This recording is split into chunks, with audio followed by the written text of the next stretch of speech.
Bienvenidos a Hemisférix, el podcast de fisioterapia y neurorehabilitación, presentado por Javier Sánchez Aguilar.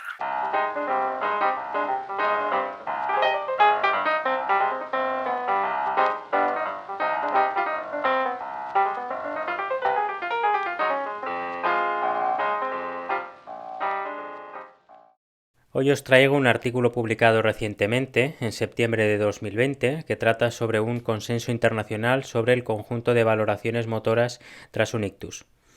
El título completo sería Conjunto básico de medidas de resultado basadas en consenso para la rehabilitación motora clínica después de un ictus. Un estudio del PI.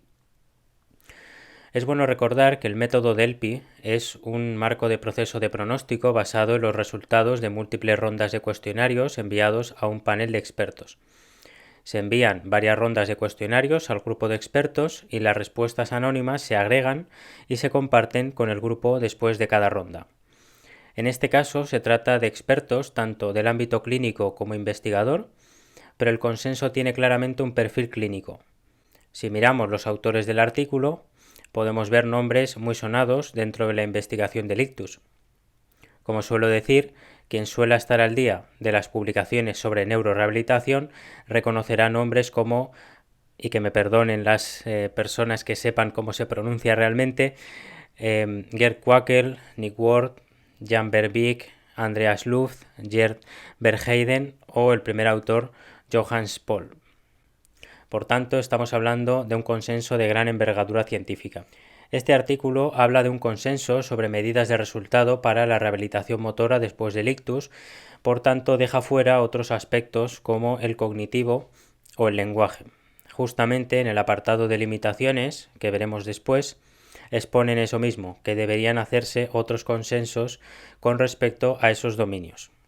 El interés de los autores de este artículo es poner un poco de orden en las valoraciones, acotar las escalas y test y decir en base a la CIF, estas son las que los expertos recomiendan para la práctica clínica dentro del continuo proceso de rehabilitación.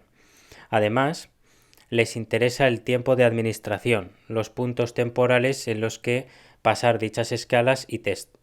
Por tanto, buscan una especie de homogeneidad internacional, una estandarización, un punto de referencia a través del cual todos los servicios puedan mejorar su recogida de datos y, en última instancia, mejorar la asistencia al paciente.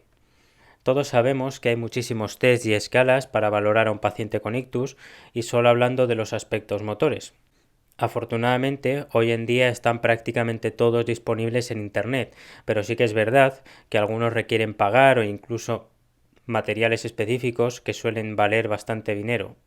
Pero muchos están disponibles gratuitamente en la red, incluso hay vídeos enseñando cómo se realizan dichos test y escalas.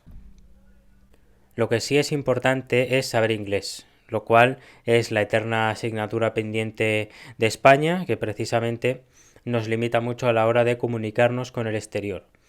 Aquí podemos utilizar muchas escalas locales, por así decir, pero de poco valen fuera de España, lo cual no implica que no las pasemos, pero precisamente estos artículos de consenso nos vienen a decir que necesitamos un mínimo de medidas de resultado como punto de partida y luego ya podemos hacer digresiones y evaluar específicamente algún aspecto, también según la formación que tengamos. A día de hoy hay muchas bases de datos donde están almacenadas la mayoría de las escalas y test, incluso con todos los datos referentes, y es cuestión de ponerse y organizarse una base de datos propia. Pero incluso hay consensos como este que nos dan prácticamente todo mascado, diciéndonos qué test y qué escalas pasar. Hay tantas escalas que la verdad que uno se atora y se pregunta ¿cuál paso? Y sobre todo esto sucede cuando no se tiene ningún tipo de esquema evaluativo, que suele pasar en terapeutas noveles. Vamos a ver que muchos de los test que se agrupan en este consenso los conoce prácticamente la mayoría de los terapeutas, pero una cosa es conocerlos y otra es saberlos situar dentro de un marco estructurado de evaluación y además saber datos de esa prueba como la diferencia mínima clínicamente relevante, es decir, cuál es la diferencia pre-post, por ejemplo, mínima para decir este cambio que ha experimentado este paciente en esta medida concreta es relevante clínicamente, porque si no, caemos en la burocracia evaluativa. en pasar test por pasar, incluso pasar demasiados y no ser eficientes. Por eso existe este tipo de consensos, para poner un poco de orden en toda la maraña de evaluaciones que hay. Si nos adentramos directamente en el artículo, lo primero que podríamos decir es que la toma de medición de resultados, en inglés Outcome Measures, es una pieza clave en la optimización y monitorización de objetivos de tratamiento alcanzables y de proveer una transparencia, que es un concepto que se repite mucho en este artículo, una transparencia sobre la calidad de la asistencia. Como digo, esta sistematización en la evaluación tiene múltiples beneficios para los clínicos y para los pacientes. Por ejemplo, permite una monitorización objetiva del proceso de recuperación, facilita la colaboración interprofesional orientada al objetivo del paciente y también para apoyar la educación del propio paciente. Aquí quisiera decir que, sobre todo en lo referente a lo motor, que toca más a fisioterapeutas y terapeutas ocupacionales, aunque también a los médicos, solemos tener como nuestros dominios, nuestras preferencias, y de hecho muchas veces pasamos escalas que los otros no conocen. Y es bueno que tengamos este marco común a partir del cual poder hacer digresiones específicas, también según el campo propio de expertizaje. Pero al menos tener ese marco común, porque si no, puede llegar a ser un caos tener que ponerse de acuerdo. Lo que vamos a ver es lo que no se puede no saber. Por eso se llama corset, porque es como un conjunto central de evaluación motora del ictus en todo el continuo de rehabilitación. Lo que está claro es que hay mucha variabilidad en la administración de pruebas, lo cual obstaculiza la transparencia y la comparación de resultados, lo que en última instancia impide un afinado de los mejores tratamientos para según qué dominios. En este mundo del Big Data, que ya está aquí, aunque no lo queramos ver, es clave tener una base de datos potente donde almacenar resultados de tratamientos que nos acaben orientando de manera fuerte a algoritmos, a directrices concretas y optimizadas de tratamiento, para generar patrones también. Las guías de práctica clínica suelen tener algunos de estos test y escalas, de estas medidas de resultado, pero no hay un consenso internacional y tampoco lo hay respecto al tiempo en el que se deben administrar. A pesar de los intentos de trasladar la evidencia a la clínica, la adherencia en Europa es insuficiente y por eso se hacen necesarias estas iniciativas, para de alguna forma dar una especie de foto, que literalmente os voy a poner después y lo podrán ver aquellos que escuchen esto desde YouTube, una foto de lo que hay que hacer, de directamente pues aquellas pruebas que se recomienda pasar. Luego, claro, evidentemente se tiene que tener un armazón institucional para que haya un entrenamiento adecuado, que muchas veces en algunas encuestas se menciona que los terapeutas no tienen un adecuado entrenamiento. ¿Qué pasa con aquellos que se incorporan? Todo esto tiene que estar de alguna manera estructurado para que si llega un nuevo terapeuta, dentro del conocimiento del funcionamiento del centro, esté este esquema evaluativo y si hace falta entrenarlo en las escalas y test, se hace. Luego, más allá, pues evidentemente uno tiene sus conocimientos y demás. Pero este corset es el mínimo, es decir, qué test y escalas no puedes no saber y qué hay que pasar sí o sí, por así decir. Sí que es verdad que en algunas encuestas se habla de que ya hay test que prácticamente pasan todos los hospitales o muchos de los centros. Test que son prácticamente generalizados, como el Bartel, el FIM o el NIHSS. Entonces, bueno, el objetivo de este estudio es desarrollar un consenso internacional sobre este corset de medidas de resultado de aspectos motores con una medición fijada por tiempos, y este corset de medidas de resultado, de alguna forma, es el ingrediente clave para una transparencia dentro del proceso rehabilitador y para un alineamiento entre regiones y países con el objetivo último de mejorar los resultados motores del paciente. Vamos a hablar un poquito de cómo lo han hecho, de este consenso. Lo primero que hicieron fue que dos investigadores compilaron una serie de medidas de resultados y para ello se basaron en revisiones sistemáticas, en guías de práctica clínica y bases de datos, como la de Shirley Ryan Ability Lab, que la recomiendo fervientemente, está genial, tiene todos los datos necesarios, y también está la de Stroke Engine, que es canadiense. Dichas medidas tenían que cumplir los siguientes criterios de inclusión: evaluar el dominio motor, estar validada para uso en ictus y tener una buena fiabilidad en población con ictus, que esto se mide por el coeficiente de correlación intraclase, que tiene que ser más de 0,7. Aquí hay una pregunta interesante, y es qué pasa con los test de tronco, con los test de equilibrio y con los que podríamos llamar de movilidad general. Pues bueno, lo que han hecho es ponerlo en el apartado de extremidad inferior. Aquí es donde tenemos que explicar cómo tienen organizado este core set. Lo organizan en 3 partes: extremidad superior, extremidad inferior y actividades de la vida diaria. Y en cada parte de estas 3 están los dominios de la CIF de estructuras y funciones corporales, aunque al final va a ser todo función corporal, dominio de actividades y de participación. Así es el marco que le han dado. Otra cosa a tener en cuenta es que en el apartado del miembro inferior se podría pensar que solo se incluirían test que impliquen marcha. Para eso se hace una especificación y de hecho habrá una escala que han elegido, que es la FAC, que categoriza de 0 a 5 según el tipo de paciente, si deambula o no y a qué nivel, pero no es una medida de resultado como tal del core set, sino que actúa a modo de corte para ver qué test de miembro inferior se pasa, de tal forma que aunque el paciente no tenga marcha, es decir, un FAC menor a 3, se puede evaluar el miembro inferior en los dominios correspondientes de la CIF. En cuanto a la metodología DELPI, el consenso tuvo 3 rondas entre noviembre del 2018 y abril del 2019. Antes de la primera ronda tenemos todas las escalas y test elegidas por los 2 investigadores, y en la ronda 1 cada medida de resultado fue presentada en detalle a los expertos, y para cada una los expertos tenían que dar una puntuación de 0 a 7 en base a 3 aspectos: cómo de familiar les parecía la medida, la relevancia para la práctica clínica y la factibilidad o viabilidad de la clínica. Hay que decir que los expertos los conformaban fisioterapeutas, terapeutas ocupacionales, médicos e ingenieros de rehabilitación. Para el cribado en esta primera ronda se tenía en cuenta la puntuación mayor o igual a 5 del total de 7 en la relevancia y viabilidad clínica en ambas, teniendo en cuenta la mediana.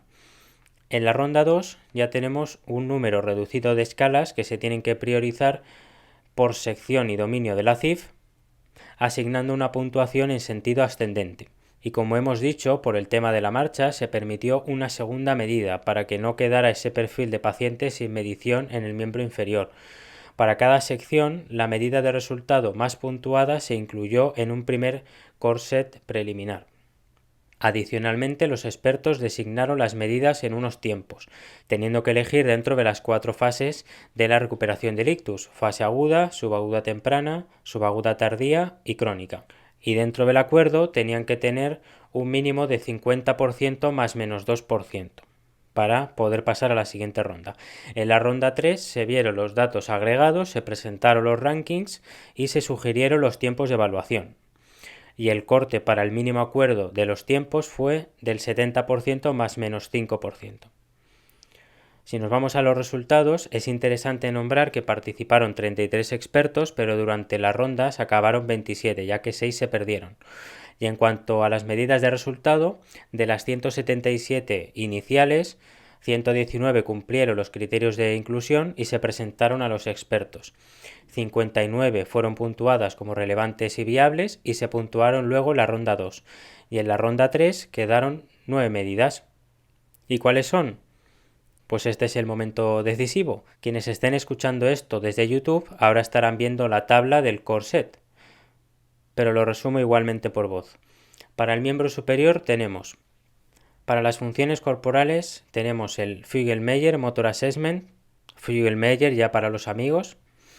Para las actividades tenemos el ARAT, que es el Action Research Arm Test, que es muy bueno, pero es de esos que hay que pagar por el material, es muy específico. Para la participación no hay nada como tal, pero se incluye aquí el SIS, que es el Stroke Impact Scale o escala de impacto en ictus, ya que tienen en cuenta la participación del miembro superior. De hecho, las subsecciones de la SIS referentes a la función de la mano, movilidad y fuerza irían en estas partes de participación del miembro superior e inferior, ya que no hay una escala de participación como tal en ambos. Para el miembro inferior tendríamos lo siguiente: para las funciones corporales tenemos el Fugel-Meyer también y el 10 metros marcha.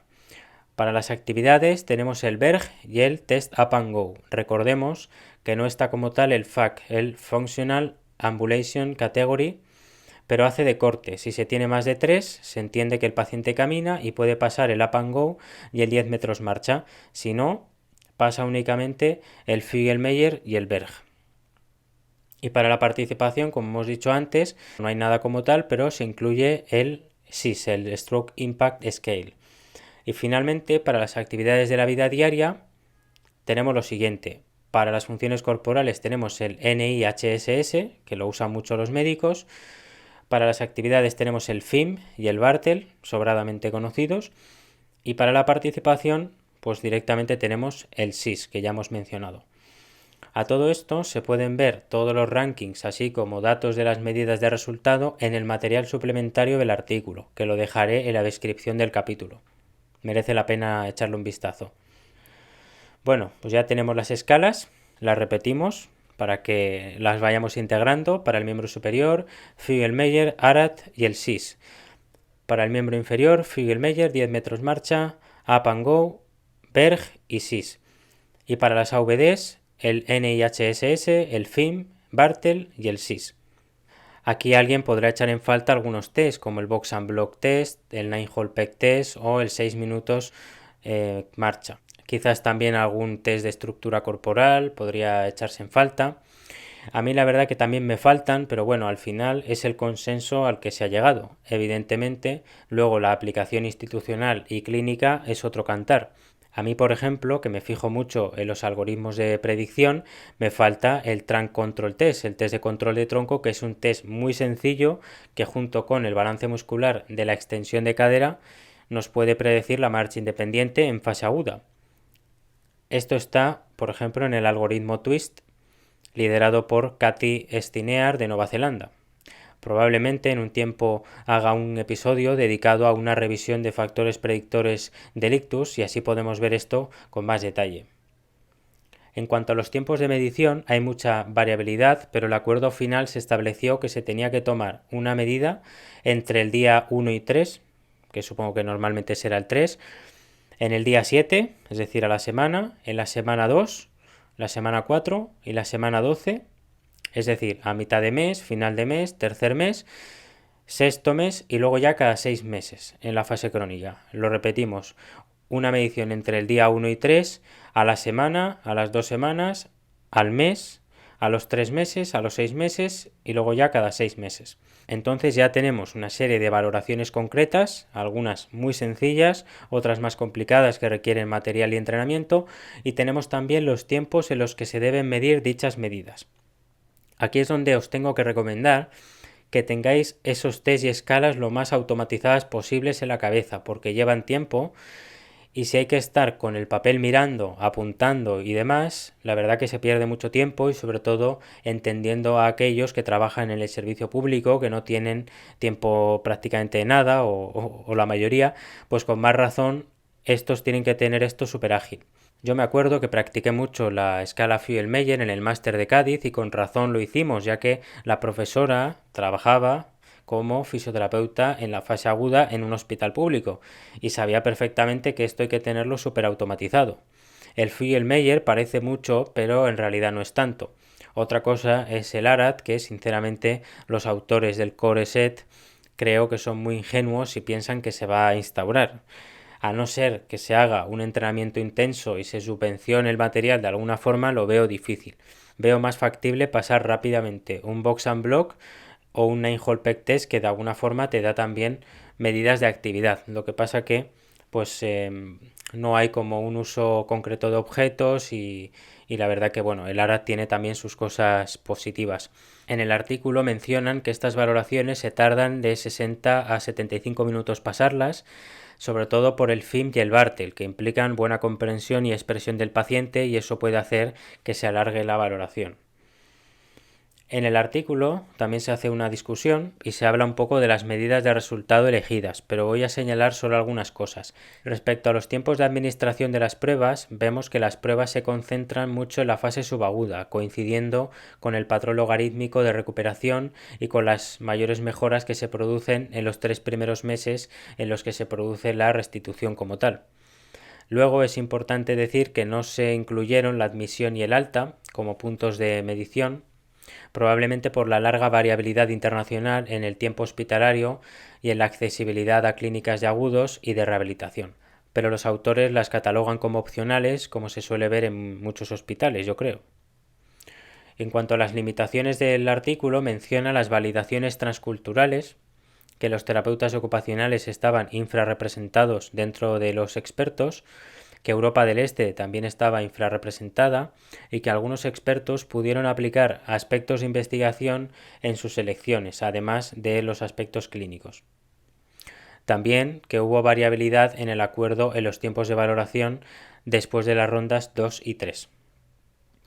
En cuanto a las direcciones futuras, los autores dicen que este corset se debería poder aplicar en todo el continuo de rehabilitación, que se debería reconocer que es todo un reto implementar test estandarizados en la clínica y que se pueden adoptar ante ello diferentes medidas como la educación y el entrenamiento de los sanitarios. También sería interesante marcar en el horario de alguna forma, por ejemplo, los puntos temporales de evaluación para facilitar la rutina. Se habla de revisar este consenso dentro de 5 años, que los resultados de las medidas deben ir a registros nacionales para ver la calidad de la rehabilitación en las diferentes fases y por último, y como hemos dicho previamente, es importante que haya consensos también para los dominios cognitivo y del lenguaje. Como conclusión del artículo, este consenso de evaluaciones motoras contiene 9 mediciones de resultado en 6 tiempos, más la medición repetida cada 6 meses después de los primeros 6 meses, y este corset debería implementarse dentro del continuo completo de recuperación para permitir un punto de partida y con el objetivo último de mejorar la calidad asistencial en pacientes con ictus. Con esto terminamos este capítulo, un capítulo en el que merecía la pena hablar de este artículo individual, ya que no estamos hablando de un ECA suelto o que pareciera que no va a tener una gran trascendencia, sino que estamos hablando de un consenso potente de expertos internacionales y dirigido por unos autores de gran talla investigadora. Y bueno, esto de lo que os he hablado es lo fácil. Si trabajáis en la rehabilitación del ictus, cualquiera que sea la fase, ya sabéis un poco por dónde van los tiros de la recogida de datos. Ahora es cuando desde el hospital grande hasta la clínica de barrio toma la decisión de si sistematizar, inspirado en este consenso, su forma de evaluar. Esto se tiene que trasladar sobre todo a hospitales, donde hay que ver cómo se organiza todo un sistema de rehabilitación con el entrenamiento debido a los profesionales, el material necesario, la comunicación interprofesional, las jerarquías que tanto nos gustan. Es decir, esta información que hemos visto está muy bien, pero ¿vamos a tomárnoslo en serio y vamos a marcar en el sistema informático del hospital estos puntos de evaluación para que salga automáticamente al profesional? ¿Vamos a poner en los informes las evaluaciones realizadas con las diferencias mínimas clínicamente relevantes? Esas son las preguntas que hay que hacerse ahora, cada uno desde sus posibilidades y competencias. Pero estos consensos tienen que significar algo y no quedarse en simple papel mojado. Con este alegato me despido de vosotros, espero que os haya gustado el episodio y nos vemos en el próximo.